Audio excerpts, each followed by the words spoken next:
Hi friends, welcome back to my channel. இன்றைக்கி நம்ம பார்க்க போகிற வீடியோன்னு பார்த்தீங்கன்னா, வாடகைக்கு வீடு தேடுறீங்களா? அப்போது இந்த விஷயங்களை நல்லா கவனிங்க. அதை பற்றி தான் இன்றைக்கி நம்ம பார்க்க போகிறோம். வாடகைக்கு வீடு தேடி அலைந்த அனுபவம் பொதுவாக நம்ம எல்லோருக்குமே இருக்கும். வாடகை வீட்டோட ஓனர் போடுகிற கண்டிஷன்கள், இடையில் வீட்டு புரோக்கர்கள் செய்யும் சில தில்லுமுள்ளுகள், இவை எல்லாவற்றையுமே தாண்டி நம்முடைய தேவைகளுக்கு தகுந்தபடி மன திருப்தியுடன் ஒரு வீடு தேடி முடிப்பதற்குள் போதும் என்றாகிவிடும். ஆனால் ஒன்றை நாம் தெளிவாக புரிந்து கொள்ள வேண்டும். இந்த புரோக்கர் சிக்கல், ஹவுஸ் ஓனர் டார்ச்சர் எல்லாவற்றிற்குமே அவர்கள்தான் காரணமா? இல்லை, அதில் நமக்கும் ஏதாவது பங்கு இருக்கிறதா என்று யோசித்து பாருங்கள். அதில் பெரும்பகுதி தவறு நம்மீது இருப்பது நமக்கு புரிய ஆரம்பிக்கும். வாடகை வீடு தேடும்போது எப்படி தேட வேண்டும் என்று சில திட்டங்களை வகுத்து கொண்டால்தான் விரைவான நேரத்தில் நமக்கு பிடித்தமான சௌகரியமான வீட்டை தேடி பிடிக்க முடியும் என்பதையும் மறந்துவிடாதீர்கள். அப்படி நாமே நமக்காக பார்த்து கட்டின வீடு மாதிரியே வாடகைக்கு ஒரு வீடு கிடைச்சா எப்படி இருக்கும்? ஆமாங்க, அந்த சந்தோஷத்துக்கு அளவே இருக்காது. ஆனால் அதுக்கு நீங்களும் கொஞ்சம் முயற்சி செய்ய வேண்டும். வீடு வாடகைக்கு தேடுவதற்கு முன்பாக நீங்கள் என்னென்ன திட்டங்களை தீட்ட வேண்டும் என்று தான் இப்போது பார்க்க போகிறீர்கள். அதன் பின் தேட ஆரம்பியுங்கள். உங்களுக்கு அலைச்சல் எளிதாகும். உங்களுடைய தேவை, முக்கியத்துவம் இரண்டையுமே அடிப்படையாக மனதில் வைத்துக் கொள்ளுங்கள். பெரிய வீடாகவோ முக்கியமான ஏரியாவிலோ பார்ப்பது என்பது தேவை.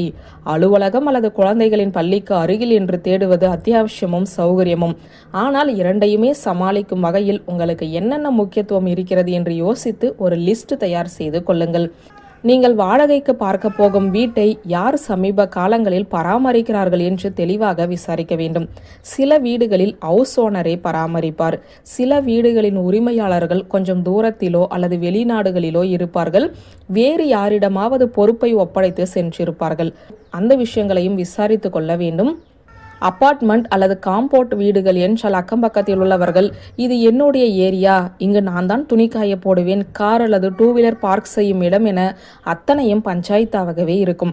அது போன்ற விவரங்களையும் நன்கு கேட்டு தெரிந்து கொள்ள வேண்டும். இல்லை என்றால் வீட்டுக்கு வந்த பின்பு தினம் பஞ்சாயத்தாகத்தான் இருக்கும். முடிந்தவரை உரிமையாளரை தேடி பிடிப்பது நல்லது. ஒருவேளை ஏஜென்ட் மூலமாக வீடு தேடும் சூழல் உண்டாகிற போது நம்பிக்கையான ஏஜென்ட்டாக இருக்கிறாரா என்பதை முதலில் தெரிந்து கொள்ளுங்கள். வீட்டை பற்றிய முழு விவரங்களை, வாடகை, அட்வான்ஸ், தண்ணீர் வசதி, சுவற்றில் ஆணி அடிக்கலாமா வேண்டாமா, இப்படி வீட்டில் நீங்கள் குடி வந்த பின் என்னவெல்லாம் செய்ய நினைக்கிறீர்களோ அது பற்றிய முழு விவரங்களையும் தெரிந்து கொண்ட பின்புதான் அந்த வீட்டுக்கான அட்வான்ஸ் பணத்தையே நீங்கள் கொடுக்க வேண்டும். ஒருவேளை ஆன்லைனில் வீடு தேடும் நபராக நீங்கள் இருந்தால் வெறுமனே சிலர் வீட்டை பற்றி அப்படி இப்படி என்று புகழ்ந்து தள்ளியிருப்பார்கள்.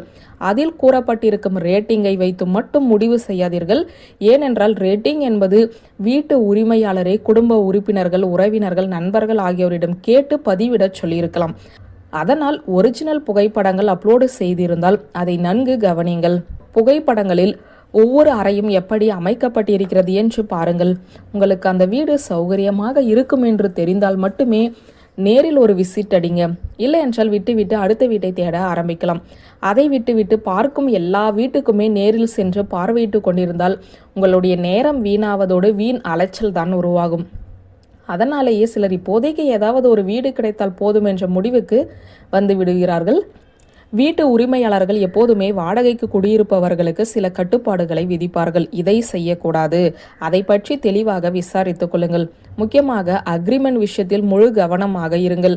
எவ்வளவு நாள் ரிப்பேர், மெயின்டெனன்ஸ் போன்ற முழு விவரங்களையும் அக்ரிமெண்டில் பதிவு செய்து இருக்கிறார்களே என்று பார்த்து கொள்ளுங்கள். வாடகையை சிலர் செக்காக கேட்டு வாங்குவார்கள். சிலருக்கு அக்கௌண்டில் டிரான்ஸ்ஃபர் செய்ய வேண்டும், சிலருக்கு கையில் பணம் ரொக்கமாக கொடுக்க வேண்டும். இதை தெளிவாக கேட்டுக்கொள்ளுங்கள். முடிந்தவரை கையில் பணமாக கொடுப்பதை விட அக்கௌண்ட் டிரான்ஸ்ஃபர் தான் சிறந்தது. அது பின்னாளில் ஏதேனும் பிரச்சனை வந்தால் ஆதாரமாகவும் அமையும். இன்டீரியர் டெக்கரேஷன் ஏதாவது ஏற்கனவே செய்திருந்தால் அதில் ஏதாவது மாற்றமோ அல்லது புதியதாக பெயிண்ட் செய்யப்பட வேண்டும் என்றால் வீட்டுக்கு குடி புகுவதற்குள் செய்து தர சொல்லுங்கள். இல்லை என்றால் தேவையில்லாத வீண் செலவுகள், பராமரிப்பு வேலைகள் எல்லாம் உங்கள் தலையில் வந்து விழும். இவ்வளவு தாங்க. இந்த அளவுக்கு கொஞ்சம் மெனக்கெட்டாலே போதும். உங்களுக்கு பிடித்தமான சௌகரியமான நல்ல வீடு ஈஸியாக அமைந்துவிடும். வியூவர்ஸ், இந்த வீடியோ உங்களுக்கு பிடித்திருந்தால் லைக், கமெண்ட், ஷேர் பண்ணுங்க. நன்றி.